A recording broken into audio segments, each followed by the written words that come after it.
Hi, Joseph here, and welcome back to another episode of Scout Smarts. In today's episode, we're talking about and learning some knots. Knots are patterns of rope that can be used to tie the rope to objects or even other ropes to do something useful. Knots are a lot more common than you might think. For example, if you've ever tied your shoes, you've used your shoelaces to keep your shoes snug on your feet. Or if you've ever dressed up for something fancy, you might have had to wear a tie, which is also a knot. Knots can be used for many different things, and today we're going to learn some basic knots and what you can use them for. If you'd like, you can pause the video here, go find some rope or some string, and follow along. Now let's get started.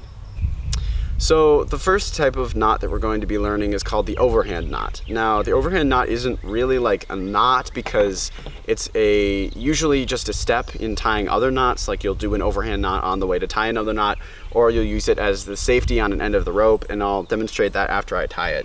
So basically, to tie the overhand knot, you're going to want to make a loop, make what's called an overhand loop.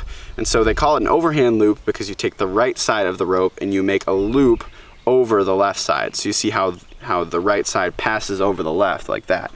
And then the next thing you want to do is take this free end of the rope and put it around and back through, and then you just tighten it like that. So it's pretty simple. Usually you'll use this if you are using a rope and something and you want it to not go past here. So like if something's sliding on the rope, then it won't be able to get past.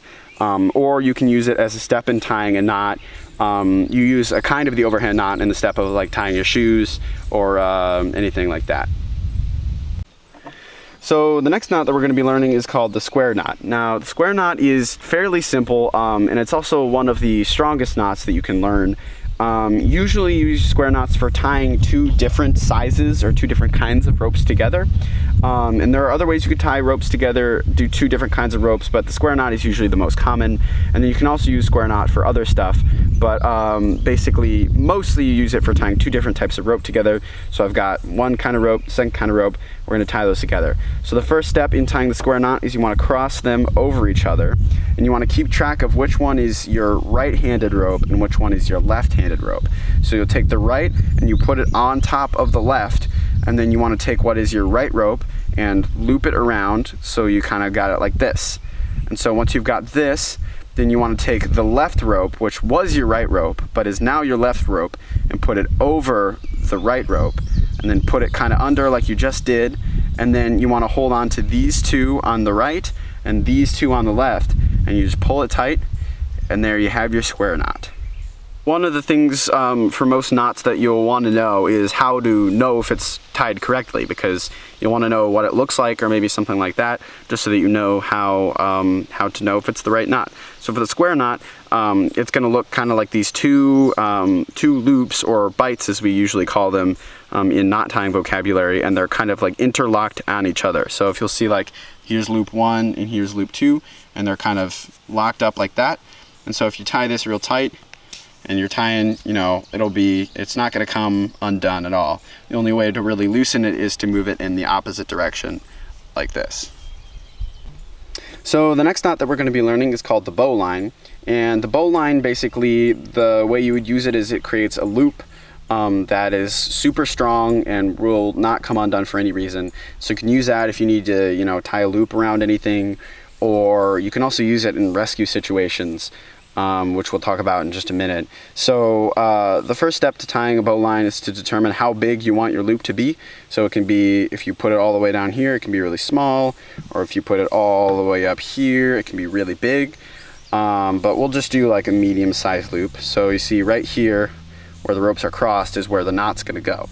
So in the main rope, the main section of the rope, which is not this one that you're tying it with, you're going to want to make an overhand loop, which we talked about. Is an overhand loop is you go like this, and they call it overhand because you're taking the right over the left, so like that.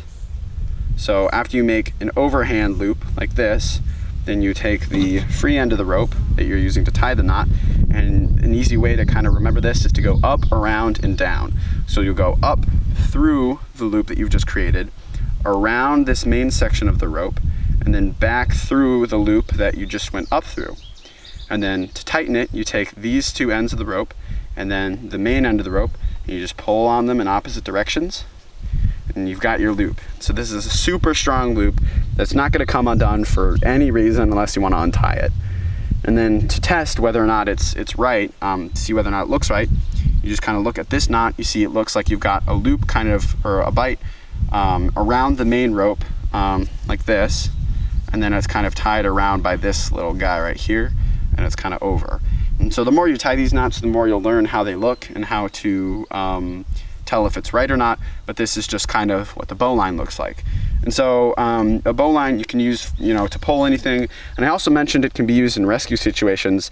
That's because you can make a bowline loop as big as you want, basically. So if you have enough rope, you can basically tie a bowline around your waist, which I'm not going to demonstrate right now, but you can basically tie it around your waist, and then people can pull.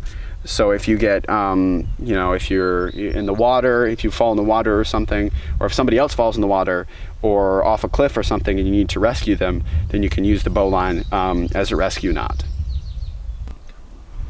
So the last knot we're going to learn is kind of a challenge knot. So if you're really into, learning these knots, this is a little challenge for you. So this one's called the sheep shank. So aside from having, a really fun name to say, sheep shank, it is a knot that is pretty useful for shortening rope. So usually if you have a rope that's like this and you're like, oh, it's too long, but I don't want to cut it because I want it to be this length later, then you'd use the sheep shank to make it shorter. So the sheep shank is pretty much based on the idea of making overhand loops that we talked about earlier. So like overhand loop like this, where the right hand goes over the left hand. And so the hardest part probably about the sheep shank is holding on to all the overhand loops, because you have to make 3, and kind of keeping them all intact is kind of a difficult thing. So you want to make 3 overhand loops, which is, the first step. So we'll do overhand loop 1, overhand loop 2, and overhand loop 3. And you want to make them kind of as close to the same size as possible, but it's okay if one is a little bit a different size. So after you've got your 3 overhand loops, the second step is you're going to pull on both ends of the middle loop right here. So the right end and then the left end. You're going to pull on those. You're going to pull them outward, but you're going to pull them through the right and the left loops. So you're going to pull the right end of the middle loop through the front end of the right loop, so like the front side, and then you're going to pull the left end of the middle loop through the back side of the left loop. So you see you've got the front end of the right loop and the right end of the middle loop, and the back end of the left loop and the left end of the middle loop. So, and you pull that through, and you kind of have to do all this at the same time just so that the loops don't come undone. And then you have the sheep shank, which looks kind of like this. And so to test if you've done a sheep shank properly, you're going to want to pull on these 2 middle knots right here. There's 2 middle ropes, and then it should disappear. So I'll show you. It'll go poof, and it's gone. So that's how you want to make sure that it's done right. So I'm going to do it one more time just because it's a little bit difficult, just so you can kind of see what it looks like. So overhand loop 1, overhand loop 2, overhand loop 3, take the right end of the middle loop and put it through the front end of the right loop, and take the left end of the middle loop and put it through the back end of the left loop. And then, oh, I messed it up here. Let me do it one more time. See, it's kind of difficult. So even I have trouble sometimes, because I've tied this a bunch of times, but it's still a little bit hard. So we'll go back to where we were with the 3 loops. And then pull it through the front and the back, and then pull it through like that, and boom, you got your sheep shank. And then, as always, you can check it by making it disappear. Knots can be a lot of fun to tie, and they can also be super helpful. If you know the right knots to tie in the right situations, you have access to a simple and easy way of tying things together and to each other in a way that will keep them together for as long as you want. That's all for today's episode. Thanks for watching, and we'll see you next time.